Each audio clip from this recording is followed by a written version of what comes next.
से भी ज्यादा पुराना व्यापार मेले के आयोजन पर एक बार फिर और का खतरा मंडरा रहा है। पिछली बार भी व्यापार मेले को कोरोना के कारण बीच में ही बंद करना पड़ा था और व्यापारियों को काफी नुकसान भी उठाना पड़ा था। लेकिन इस बार मेला लगेगा या नहीं लगेगा, इस पर संशय अभी भी बरकरार है। देखिए रिपोर्ट।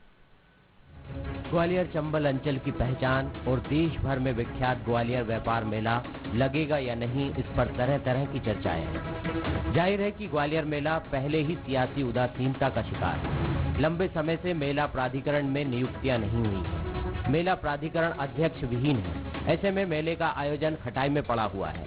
लेकिन दुकानदारों को उम्मीद है कि इस बार मेले का आयोजन होगा। उन्होंने मेले में अपनी दुकानें सजाना शुरू कर दिया है। कुछ खाने पीने की पुरानी दुकान है जो जम चुकी है, जहां लोग पहुंच भी रहे हैं। उम्मीदें तो बहुत सी जुड़ी हुई हैं। क्या होता है कि बहुत से लोग हैं जो सिर्फ मेले से ही जुड़े हैं, जिनका खाना पीना बेचारे साल से बस मेले का इंतजार करते हैं। अब यह है कि कोरोना का डर है। जरूर हम तो आए इसके लिए, हम तो पूरे साल भर वेट करते हैं कि हरिद्वार आएगा, हम खाएंगे।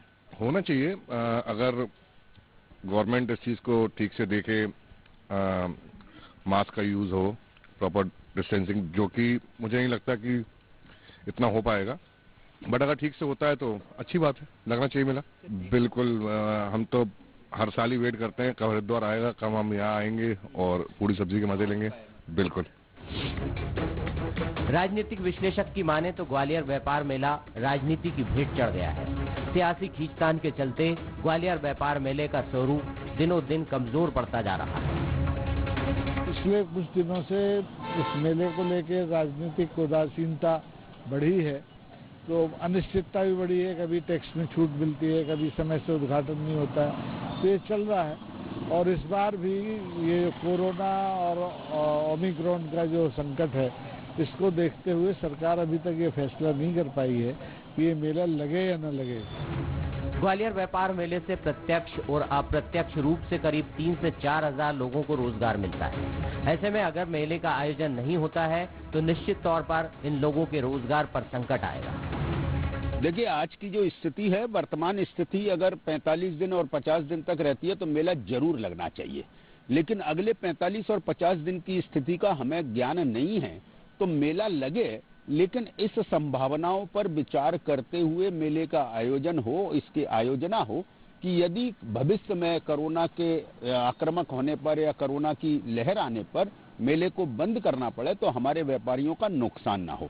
इसके लिए एक प्लानिंग की जा सकती है और ऐसा किया भी जा सकता है। इधर ग्वालियर व्यापार मेले के आयोजन में हो रही देरी पर सियासत भी शुरू हो गई है। कांग्रेस की मांग है कि मेले का आयोजन कोविड नियमों के तहत किया जाए। वहीं बीजेपी भी कह रही है कि मेले का आयोजन किया जाना चाहिए क्योंकि इससे कई लोगों का घर पलता है। निश्चित रूप से ग्वालियर व्यापार मेला जो है वो एक फाइनेंशियल पोटेंशियल भी लेकर आता है पूरे संभाग में, और व्यापारिक जो गतिविधियां होती है उससे पैसा भी आता है और रोजगार भी मिलता है। मुझे लगता है इतने ऐतिहासिक मेले को यदि इस प्रकार से उसका अंत होगा, अंत ही कहूंगा मैं, क्योंकि अब कोरोना की स्थिति आ गई, कोरोना गाइडलाइन में लगेगा नहीं लगेगा संशय की स्थिति बन गई है। तो ऐसी स्थिति में मुझे लगता है कि शिवराज सिंह जी को और शासन को एक कोई इस प्रकार का निर्णय लेना चाहिए कि मेला भी लग जाए और कोविड गाइडलाइन भी फॉलो हो जाए। इस समय पर सरकार उसकी घोषणा करेगी, और जहाँ तक कोविड के कारण या कोरोना के कारण इसको टालना चाहिए कि करना चाहिए, ये एक्सपर्ट राय करें। जैसे चुनाव के बारे में भी काफी चर्चा चल रही है कि चुनाव होने चाहिए कि होने चाहिए, नहीं होने चाहिए, पर लोगों का मानना है, मेरा भी मानना है कि इसके एक्सपर्ट तय करेंगे कि क्या खतरा है क्या नहीं है, ये देख करके आगे की जो कार्रवाई तय हो। कुल मिलाकर ग्वालियर व्यापार मेले की स्थिति दिनों दिन बद से बदतर होती जा रही है। राजनीतिक रस्साकशी ने ग्वालियर व्यापार मेले को बहुत नुकसान पहुंचाया है, जिसका खामियाजा मेले के व्यापारियों को भुगतना पड़ रहा है। फिलहाल ये स्पष्ट नहीं है कि मेला इस बार लगेगा या नहीं। हालांकि व्यापारियों को उम्मीद है कि शायद सरकार उनके विषय में कोई फैसला जरूर लेगी। प्रहलाद सेन, बंसल न्यूज, ग्वालियर। इधर मध्य प्रदेश में लगातार कोरोना